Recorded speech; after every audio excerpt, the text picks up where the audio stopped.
All right, welcome to the channel. I'm Viper VR and Tech. And today, as y'all know, we're here for the review of the Meta Ray-Ban display glasses. Since launch, I had these glasses and I had them on every day since then. Hours and hours of having these glasses on. The only time I don't got these glasses on is when I got on my Apple Vision Pro, my Meta Quest 3, or I'm asleep, or in the shower. But every other time I have these glasses on, checking out all the features, what's here, what's not. And this is my honest review of these glasses. Listen, this is my opinion, how I feel about them, and I'm not putting no fluff on top of it. You have to decide for yourself if these glasses for you. All right, so let's just hop right into it, okay? All right, check it out. These are, like I said, the Meta Ray-Ban display glasses. And these things right here, in my opinion, they're pretty dope. It is a Gen 1 product. The first thing I want to say to people is that these are a Gen 1 product. These are the first of its kind to have a color display with the no wristband. Now you got some glasses out there or coming out with a display, but they are like just green text. But these have a color display in one eye in the lower right hand corner. I know by now you guys have been seeing tons of videos on these reviews and people first takes. You know a lot about them already. This is what I found that's really good and some things that's not here yet. The first thing is when I started with these glasses, the gestures. I had to get used to these gestures. Doing this, doing that, up, down, side, side. The down was the hardest thing for me. Then until like day 2 or day 3, in somewhere around there, I figured out this band right here has to be on your wrist. I had it kind of loose and it wasn't picking up my down gesture. But once I tightened this, it started to work. I started to get it. It was that light bulb moment that happened for me. And then it all starts to work out. It has this another thing in there called hyper trail. Honest, if you get these glasses, I highly encourage you to do that. Just keep doing that. But that's going to teach you. It's a game. It's pretty, it's basic game, but it's really just to teach you how to go up, down, move right and left. And the more I did that, the more I got comfortable with it and the more that they work. But this band right here is the key for me for glasses. Now, messaging.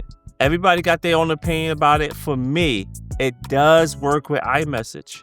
I can't go into my iMessage from the glasses and scroll my messages.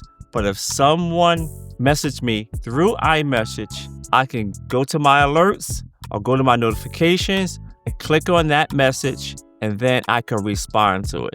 Right now, it's only dictation. That is through your voice. You have to speak your responses right now. The writing part they show in the keynotes, that is not here yet. I can't wait for that because it's going to make it more usable and better and discreet like we all want it. 2, it does work with WhatsApp, of course. Hold on, let me rewind. If you have group messaging on your iMessage, like you got a party of 4 or 2, when you respond to that, it's only going to send it to one person. So that's the one thing about iMessage. If you're in a group message through iMessage, when you respond back, it's only going to go with one person. WhatsApp, it responds back to the group or to the one person. You can scroll those messages and find which one you want, and then you can respond back only through voice dictation, but you can respond back. Video call. It took like 4 days for me to finally find out how that worked. The video call worked. I saw the image in my eye, and they, on their end, they were seeing what I was seeing. I could turn my camera off also. That feature right there is dope. I like that. Right now, as y'all know, FaceTime, you're not getting a FaceTime call. So Messenger, Facebook Messenger, I can respond back to my Facebook Messenger. I can go into that app. I can find whoever I wanted to write something to or respond back, and I can respond back. So Messenger works. Music. It does work with Apple Music, Spotify, and it does work with Amazon Music. It's pretty basic. Pretty much you just tell Meta what you want to be listening to, and then it'll start playing. You can see the album cover in your glasses. It'll all start working from there. You can use your dial like this and turn it up and turn it down. That's a good feature that I like. Maps. They do have a map. Now, it's Meta Maps. It's pretty limited. I was able to pull up the map. It could see my streets and all that. But it only have for right now walking. Giving you directions as if you was walking. Not driving and not on a bike. Just walking. That's one of the downsides. I'm hopefully that it comes in some kind of update where they upgrade the map or merge with Waze or Google Maps or something like that, so they can get the full benefit of it. Like I said, Gen 1 product. Always keep that in mind. Let's talk about Instagram. From the keynotes, I thought that you can scroll Instagram Reels. That's not true. If someone sends you something through Instagram, you can see it, you can play it, but if they're not sending you nothing, don't think you're going to go inside Instagram and go inside and just start scrolling Reels. That doesn't happen. I was kind of disappointed about that because that's what they said it was going to do, and that's not what it does. Whether that's going to be in an update or not, I don't know. I'm not sure. If you're thinking about scrolling Instagram, that's not going to work. Let's talk about Live AI. Now, Live AI does work. Even though it didn't work on the keynote, it works now. You tell Meta to start it up, and then boom. It's just there. It sees what you see. It can remember things like working out. It can count how many reps you're doing. If you wear the glasses as you're working out. And when you ask it questions, the cool thing is it'll bring up a little text article or a picture of what it's talking about. You ask for the weather. It'll bring up the weather in your glasses. It'll bring up everything that you guys talk about. Sometimes it'll just bring up a box that's giving you a visual at the same time. I thought that was pretty cool.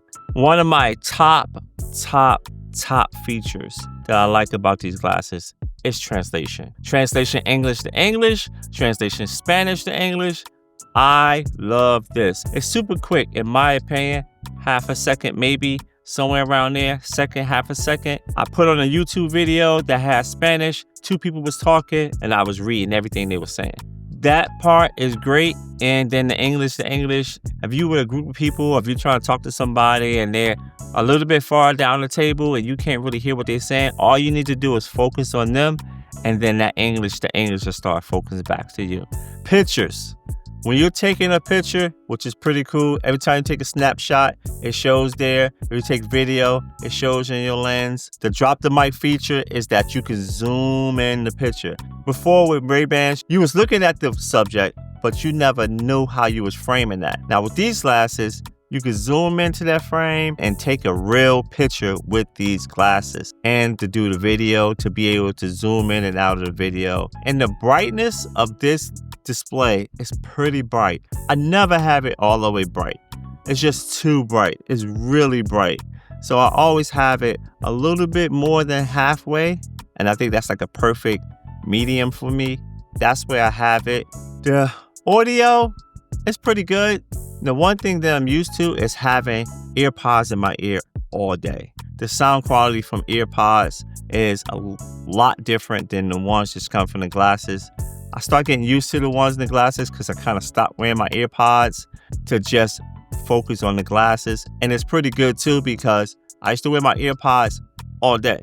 This died, I put another one in. And this one died, I take it out and put this one in. I kept them things in my ear because I need the notifications and boom, boom, boom. This way, I still can get my notifications. I don't got nothing stuck in my ears. It's like staying on par with the Meta Ray-Bans. Same kind of audio quality. It's pretty good. The battery life is pretty good. I think it is a solid 6 hours before they die on you. I put them on in the morning. I take them off for a little bit, throw them on the charging case, and put them back on. Usually lasts me the rest of the day. The band lasts all day. This pretty much stays on my wrist. The star of the show is this case. You get 4 more charges out of this case, and it just flips down. That right there It's a winner chicken dinner. Look how thin that is. That's crazy. And you stick this in your pocket, it's not even big. And for guys, we already used to wearing wallets and stuff like that. Putting this in your pocket, and then when you're ready to charge your glasses, it just pops up like that. You throw it in and you charge it up, and then you're ready to put it down, and you just pop it back down, and boom, it's ready to go. This thing right here was genius. It's nice, it feels premium, and it works. And no one can see what you see. It's just clear. You sit and talk to somebody, they can't see. Now, my opinion on these glasses, for me, I think they fire. These are a daily driver right along all my other headsets. When I'm not working in my Apple Vision Pro or my Quest, I have these on. I don't get no weird stares when I'm out. Nobody's looking at my glasses thinking like it's something different or some big tech gadget glasses. No, I've been to dinner, out, everywhere with these glasses, and nobody said anything. Is it for everybody? You gotta make that decision. This is a Gen 1 product, and I cannot stress that enough. Everything is not gonna be perfect. If you're into technology and you want something, what's the next best thing? This is the next best thing. I think they're worth the money. Right there, transitions and being Ray-Bans, and it got tech, and it can do video, and it can do pictures, and you can see what you can see, and you can do a video call, and you can control your music, and it got maps inside of it, and you can see your translations. It's worth it. For me, though. That's for me. But for you guys, you gotta understand that for yourself. Watch people that say it's trash, because it's not. If you guys could be so kind to hit that like button right there, I'm growing as a channel and I want to continue to grow. And the more you hit that like button, the more YouTube say, hey, I think that video is pretty cool. Let's show other people. So hit that like button. And if you like this kind of content, please consider subscribing. All right. Thank you guys for watching. I appreciate you guys. And I'll catch you on the next video. Peace.